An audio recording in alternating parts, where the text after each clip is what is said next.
Good morning students. हमारा आज का चैप्टर है चैप्टर 5 व्हेन पीपल रिबेल, जब जनता बगावत करती है। इसका हमारा फर्स्ट टॉपिक है पॉलिसीज़ एंड द पीपल, नीतियाँ और लोग। जहाँ तक हम पढ़ चुके हैं अब तक, पॉलिसीज़ कौन बनाता है? गवर्नमेंट के 3 ऑर्गन में से फर्स्ट लेजिस्लेटिव। लेकिन उस टाइम पर ईस्ट इंडिया कंपनी की नीतियों और जनता पर इसका प्रभाव देखने में आया था।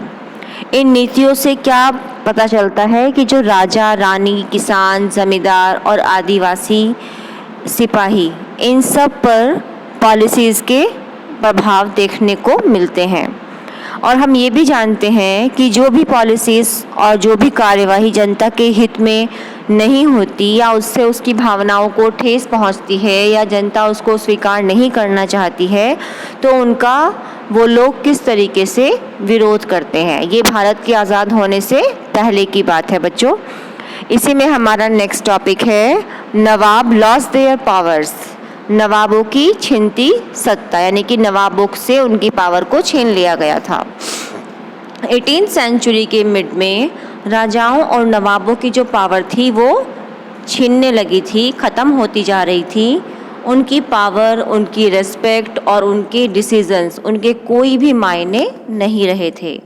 बहुत सारे जो दरबार थे उनमें रेजिडेंट तैनात कर दिए गए थे, तैयार थे ऑलरेडी। उसके बाद जो लोकल गवर्नमेंट थी, जो स्थानीय शासक थे, उनकी जो फ्रीडम थी उसको भी वो लॉस कर रहे थे, वो भी ख़त्म होती जा रही थी। उनकी सेनाओं को भी हटा दिया गया था, मतलब कि भंग कर दिया गया था, और उनकी राजस्व वसूली के अधिकार और उनसे उनके एरिया को भी एक एक करके छीना जा रहा था। तो बहुत सारे जो लोकल गवर्नमेंट के शासक थे उन्होंने अपने हितों की रक्षा के लिए कंपनी के साथ बातचीत की। जैसे कि एग्जाम्पल देते हैं इसमें रानी लक्ष्मीबाई का। वो चाहती थी कि कंपनी उनके पति की मृत्यु के बाद, जब उनके हस्बैंड की डेथ हो गई थी, तो उन्होंने जो एक पुत्र को गोद लिया था, दत्तक पुत्र था लक्ष्मीबाई का, वो उनको राजा मान ले। लेकिन पेशवा बाजीराव द्वितीय के जो दत्तक पुत्र नाना साहेब ने भी कंपनी से इस रिक्वेस्ट को किया कि उनके पिता को जो पेंशन मिलती थी वो अब उनके बेटे को दी जाए। अपनी श्रेष्ठता और अपने घमंड में चूर कंपनी ने उनकी किसी भी निवेदन को एक्सेप्ट करने से मना कर दिया।